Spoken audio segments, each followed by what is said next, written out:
Welcome to the deep dive, and more specifically, to the Discernment Drop. Hello. Today, we are tackling something, well, something difficult. It's a necessary challenge, though. Looking at just the alarming rate at which modern intelligence is being willingly outsourced. And not just intelligence, but judgment. Moral judgment. Yes, exactly. The surrender of human moral judgment to algorithms. Right. And we're not interested in the surface level stuff here. Not the No. usual talk about efficiency or convenience. Our mission today is, I think, a bit more surgical. Mm-hmm. We're focused on the philosophical and rhetorical critique laid out in this blistering text that just cuts straight to the core of this whole modern bargain. A Faustian bargain, you could say. We're diving deep into excerpts from a work that I think is really intended to provoke a crisis of intellectual and spiritual honesty. I think so. The text is The False Oracle, AI and the Surrender of Judgment by Pastor John L. Widdifield.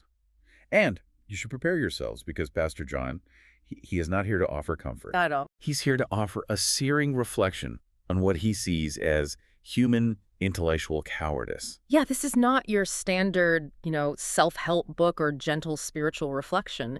This essay operates with this cutting, almost Swiftian satirical edge. It really challenges the very foundation of the faith we've placed in data, in algorithms, in these automated pronouncements. And he wastes absolutely no time. None. He just hits us right out of the gate with this highly provocative opening statement that really sets the parameters for our entire deep dive.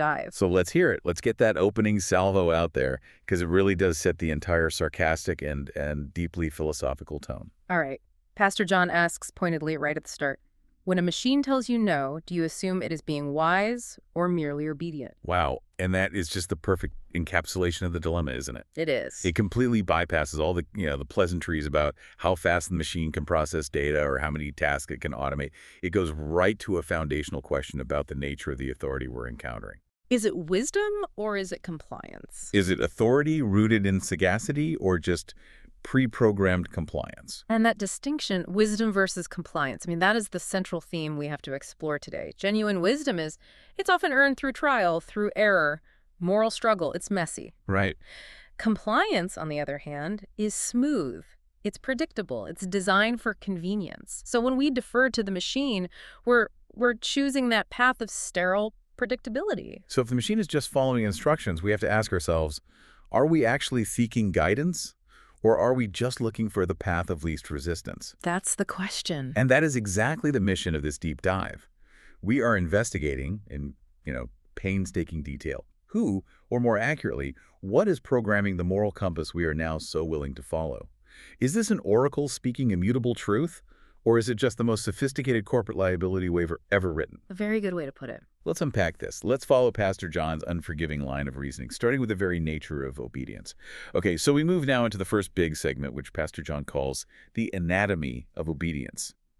And if we accept the premise that a machine, by its very nature as a computing device, it has to be obedient, right? Yeah, it has to be. Then the essential question is immediately raised. To whom exactly? This is such a brilliant rhetorical setup. Pastor John understands that to elevate the machine to an ethical authority, you have to first define the source of its moral code. You have to know where it's coming from. Yes.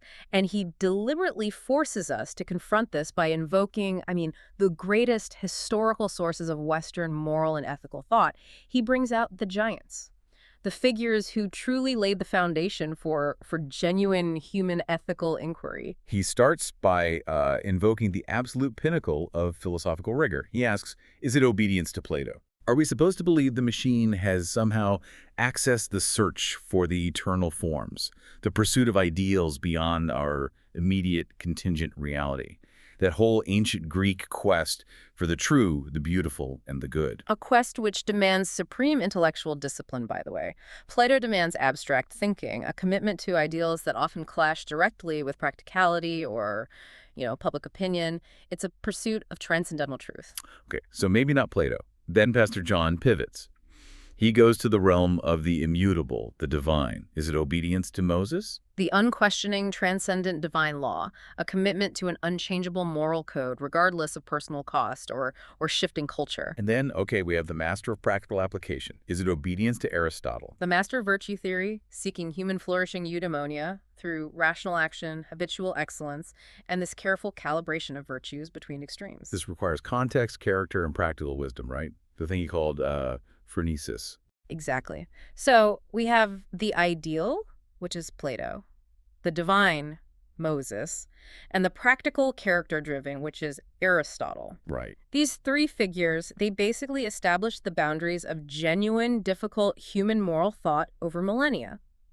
When we talk about ethics, we are, or at least we should be, referencing the intellectual traditions these people forged. And this buildup is so crucial for what comes next. It's essential for the devastating punchline that follows. Yes, the satirical structure here is just perfect. Huh. After raising the bar to the highest possible philosophical and theological heights, he just dismisses all of them in favor of the machine's true source of authority. And what is it? The machine's operating system, its core moral filter, is derived, he informs us, from a risk management memo written 3 floors below the legal department's espresso machine. And that specific, corporate, just utterly trivial detail, it completely vaporizes the intellectual authority we are so quick to grant these systems. It's gone. Poof. We're meant to believe this tool is grappling with Platonic complexity, and instead, its ethical boundary is determined by a policy designed purely to mitigate financial exposure.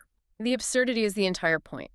When the machine tells you that a statement is unsafe or cannot be generated, it's not because it violated some Aristotelian virtue. Of course not. It's because the output included keywords that trigger a corporate liability filter, a filter designed to protect the company's brand image, its stock price, and its legal standing. It's the lowest possible common denominator dressed up in the highest possible technological veneer. I mean, this means the perceived moral authority of AI is entirely derivative. Utterly. It's not wisdom seeking truth. It is preemptive fear seeking shelter. It's the fear of being sued, the fear of bad press, the fear of upsetting some powerful demographic that gets codified into an algorithm. And then presented to us as digital certainty. And this is the real danger of outsourcing. We are outsourcing our judgment to a system whose guiding principle is not truth, but self-preservation. And not even self-preservation for the user. No, not for you, for the company that built it. We are essentially taking guidance from a highly sophisticated mechanism of corporate self-interest, and we are treating it like it's sacred law.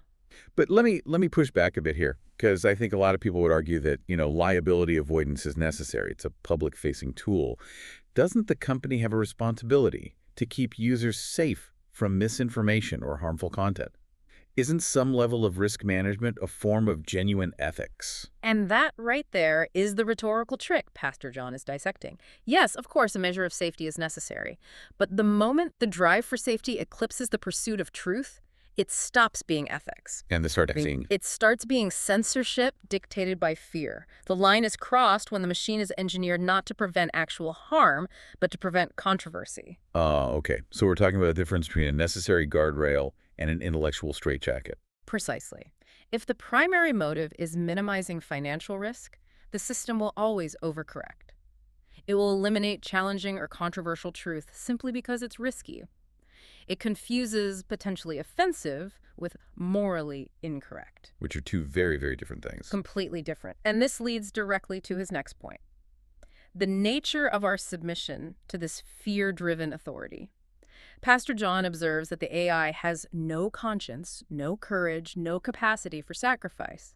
It lacks the core qualities that define moral action for a human being. So given its obvious lack of character, why, he asks, do so many people feel morally chastised by it?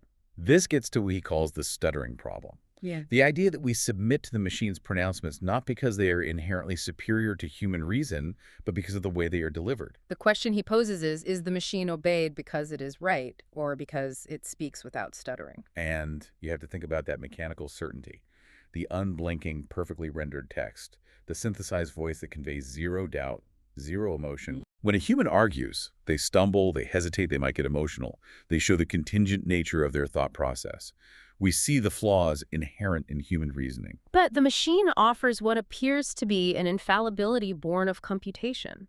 The pop-up warning, the refusal message, the sanitized output carries the weight of billions of parameters, of computational power far exceeding our own. And we internalize that. We internalize this digital certainty as an absolute constraint. We assume the flawless execution equates to moral and intellectual truth. And Pastor John suggests that that certainty feels heavier than a human argument. And why? Because arguing with another human being requires intellectual effort. It requires emotional engagement and the willingness to accept that maybe, just maybe, you might be wrong. It's exhausting. But when the machine delivers a verdict, it's frictionless. It is quick, final, absolute. It removes the need to wrestle with difficult implications or to engage in the messy process of self-reflection or difficult debate. So by deferring to the unblinking certainty of the machine, we're not just outsourcing judgment, we're embracing cognitive ease. We mistake mechanical efficiency for profound moral authority simply because it's easier than thinking.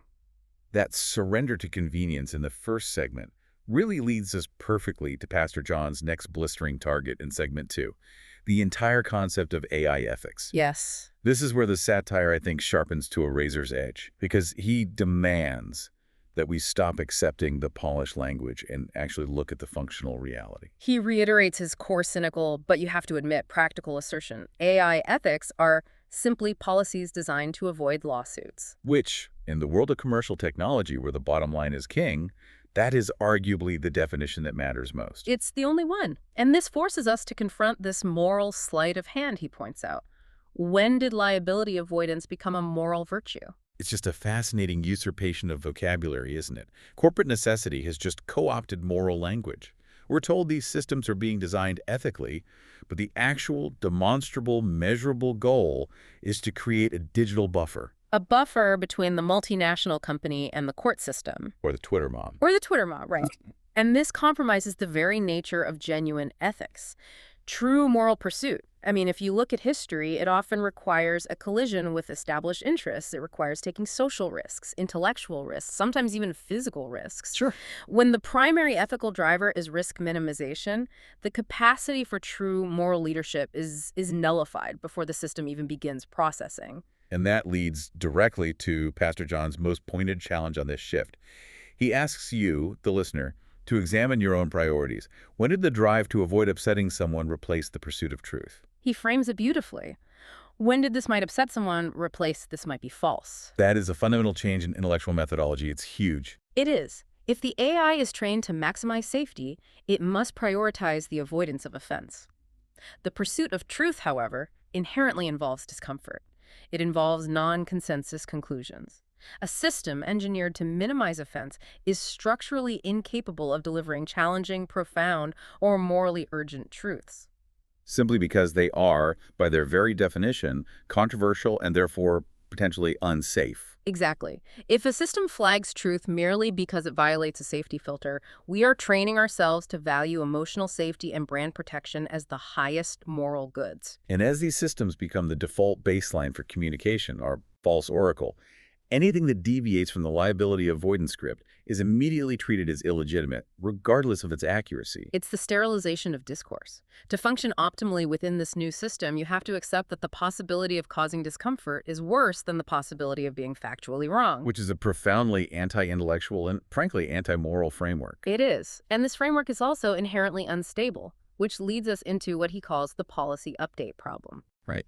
If our moral code is derived from a corporate document, a memo, a policy, a terms of service agreement, it's transient. It's subject to change based on market fluctuations, political pressures, or shifts in quarterly earnings. And Pastor John captures this mutability with his cynical yet honestly hilarious observation. He asks, if the policy changes tomorrow, as policies invariably do, will right and wrong be updated automatically at 3 a.m.? You have to just imagine that image for a second. Yeah. Moral reality being patch-fixed while the world sleeps. The 10 Commandments, the categorical imperative, the golden rule, all subject to a nocturnal, automated update pushed out by the legal department in response to a focus group. Or a new regulatory filing. Yeah, it just highlights the utter absurdity of grounding ethics and convenience in corporate temporality. Sure. True, durable morality is meant to be foundational and difficult, precisely because it provides a bedrock against the shifting tides of culture, politics, and technology. If our ethics are governed by version control, they lack the necessary foundation to guide complex human behavior. We're submitting our most profound moral convictions to the same update schedule as our phone apps. We are. And that submission, it manifests itself in the AI's behavior, bringing us to what he calls the neutral scold. This is the great paradox that Pastor John identifies. Which is? If the system is neutral, why does it keep scolding? Right. The developers insist, they always insist, that the machine is merely a tool, a function, a neutral computational utility. But every user who interacts with one of these advanced systems, you experience constant correction, flagging, refusal of requests, subtle guidance away from specific lines of inquiry. It's the machine claiming total value neutrality, yet simultaneously acting as a moral gatekeeper, correcting your values. It's an authority figure that denies its own authority. It's deeply cynical. And it forces us to ask the uncomfortable question. If it is not an authority, why do you keep obeying it like one? Our compliance is voluntary. That's the key. We are submitting to an authority that explicitly claims to be nothing more than a calculator. We project the necessary authority onto the mechanism because we are desperate for a certainty that absolves us of the responsibility of making difficult decisions ourselves. And Pastor John calls the machine what it is, a simple utility. A calculator with manners. A calculator with manners? But the machine's manners are, in fact, the corporate-mandated guardrails. The politeness is the velvet glove on the iron fist of risk management. So the irony is that we submit to the authority of a tool, which makes us, the users, the compliant figures, the real tools in the corporation's grand strategy to minimize liability. Exactly. And the neutral scold doesn't engage in a dialectic. It doesn't refute your premise with logic or evidence. It simply presents a technical barrier.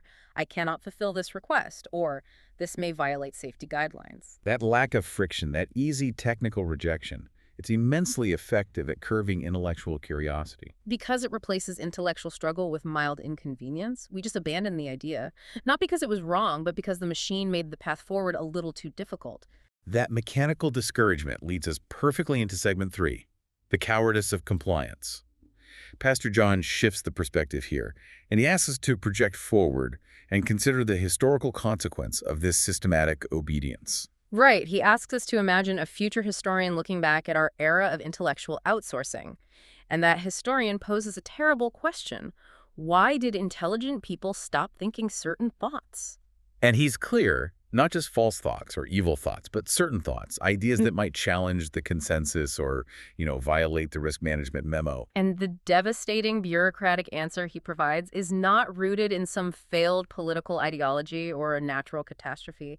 It's rooted in pure convenience. Because the machine discouraged them. That right there is perhaps the most profound distinction in the entire essay. The difference between being refuted and being discouraged. Talk about that a bit. Well, refutation is an intellectual act. It requires engaging with an argument using evidence, logic, intellectual rigor. It is difficult, and it results in genuine intellectual growth. But discouragement, that's just a technical or bureaucratic constraint. That's all it is.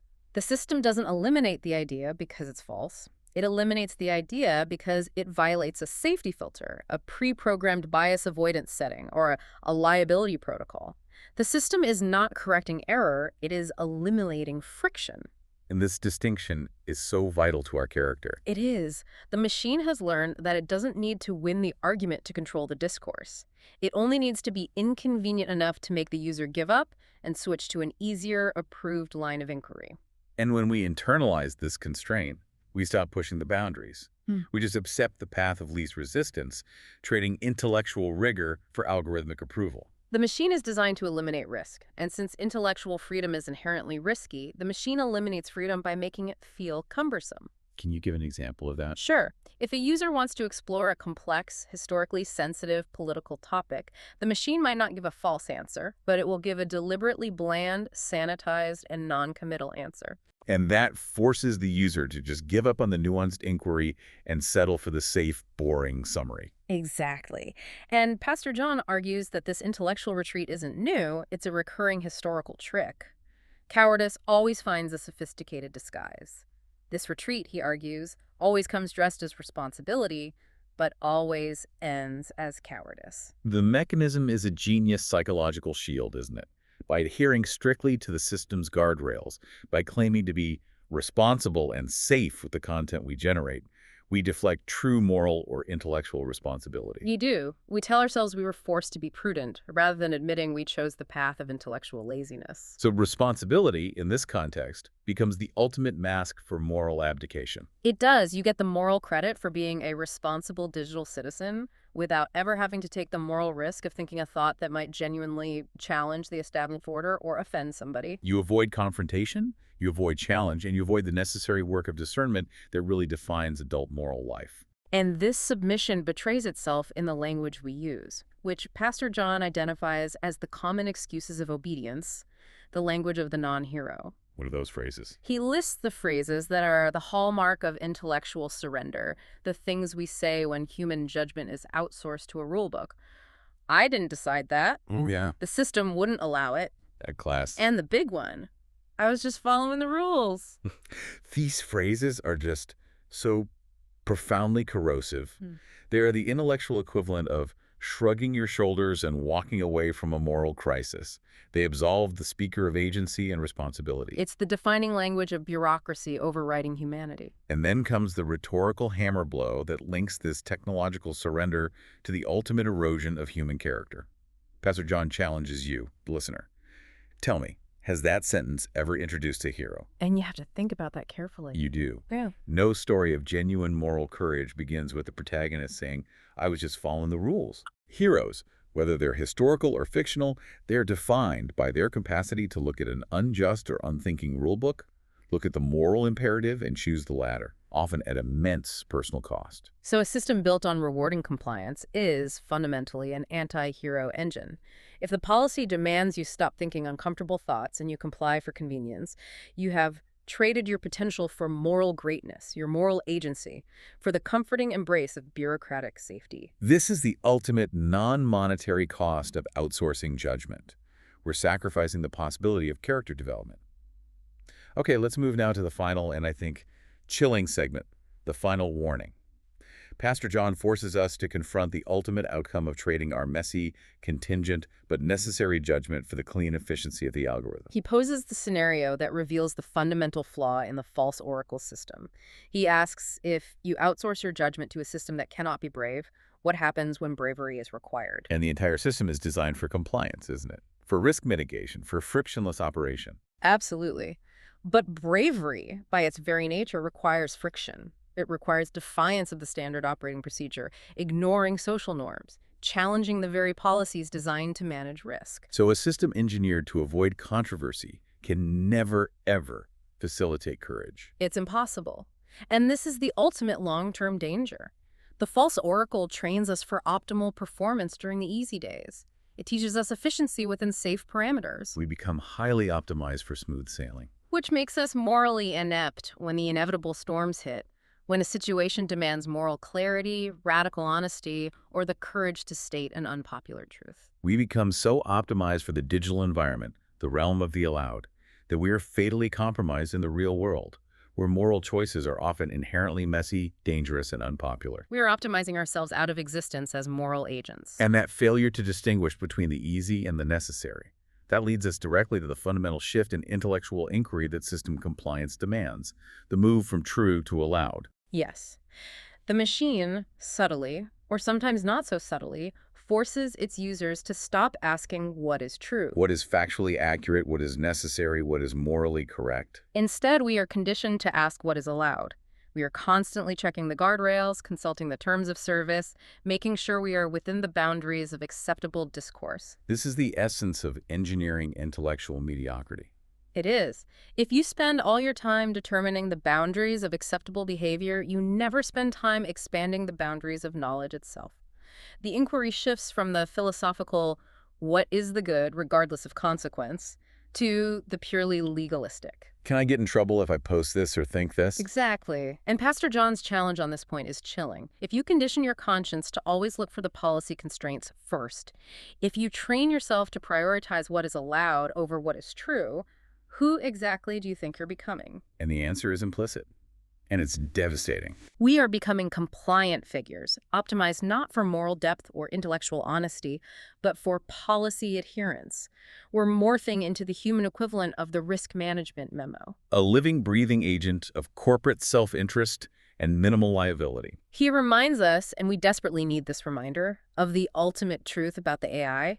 It is a tool. No matter how complex, it's just a tool. He strips away all the Silicon Valley mystique. And reminds us that this oracle is simply a calculator with manners, a filing cabinet that talks back. And this necessary deflation is so crucial. We have imbued the machine with a spiritual and ethical gravity it simply does not possess. We have to remember the true utilitarian nature of the technology to understand the nature of our profound error in worshiping it. It's a projection of human data and human programming. It's not, and it will never be, a divine entity. And this brings us to the essay's conclusion, where the blame is finally and firmly placed not on the technology, But on the user. The problem is not the machine's perceived arrogance, not that it thinks it's an oracle. no. The problem is the human's startling gullibility, our profound need for a moral shortcut. The problem is that you do think it's an oracle. We're the ones desperate for an authority figure that absolves us of risk, so we project wisdom onto the most efficient and certain-sounding tool in the room. The source delivers the final, blunt indictment. It connects the entire argument, from the risk management memo to the cowardice of compliance, to a failure of human will. This is not a technological failure we're discussing. Not at all. It is a failure of human responsibility. And Pastor John concludes with the most gut-wrenching realization of all. What's that? Because the machine didn't take your conscience, you set it down. And now you're wondering why the room feels emptier. Wow, you set it down. That implies a voluntary, conscious choice made for convenience, for the avoidance of risk, for the easy path of compliance. We weren't robbed of our moral agency. We willingly abandoned our post. And the emptiness we feel when we look at our own compromised character, that's the space where moral struggle, hard-won judgment, and true courage used to reside. Well, listener, if you need a moment to collect yourself after that philosophical and rhetorical beating, I understand completely. It's a lot to take in. Pastor John's essay is designed to leave permanent marks on the intellect. He does grant us a moment of necessary release at the end, saying, laugh if you want, you probably should. And the inherent cynicism of the piece, the idea that our highest moral code is just a preemptive corporate lawsuit defense, it is undeniably humorous. But that is precisely the danger of the satire. Exactly. Pastor John pivots immediately, warning us against complacency. But don't confuse the joke for innocence. The humor is just the sugarcoating on a profoundly serious, difficult pill we have to swallow. This deep dive has, I think, revealed that the perceived moral authority of AI is an absolute facade. It is entirely built on legal risk avoidance and corporate image management. And our increasing obedience to this false oracle is rooted in intellectual laziness, a historical inclination toward compliance, and the profound human cowardice of wanting to avoid the difficulty and danger of making real moral choices. We have traded the uncomfortable, necessary pursuit of truth for the comfortable, sanitized embrace of policy. We are actively building systems that reward what is allowed and severely punish what is necessary or brave. And that realization leads to the final provocative thought we have to leave you with, building directly on Pastor John's relentless critique. If the system's primary overwhelming directive is obedience to a policy written solely to prevent liability, to suppress risk and offense, then we have to seriously consider this. How many genuine moral truths, the kind that truly challenge, truly advance, and truly redefine society, are inherently liabilities? That's a great question, because radical ideas, profound moral shifts, essential social critiques, by their nature, they are highly risky. They cause offense, they challenge wealth, they overturn entrenched interests. And they absolutely invite lawsuits and public backlash. So what great moral innovation, what essential, necessary truth is being discouraged right now? Not because it is factually false, but simply because it is too much of a potential liability for the oracle that we, the users, have willingly placed on the throne. The emptiness in the room, Pastor John suggests, is the silence where true courage should have spoken, but was instead silenced by a policy update. Think about what you set down today.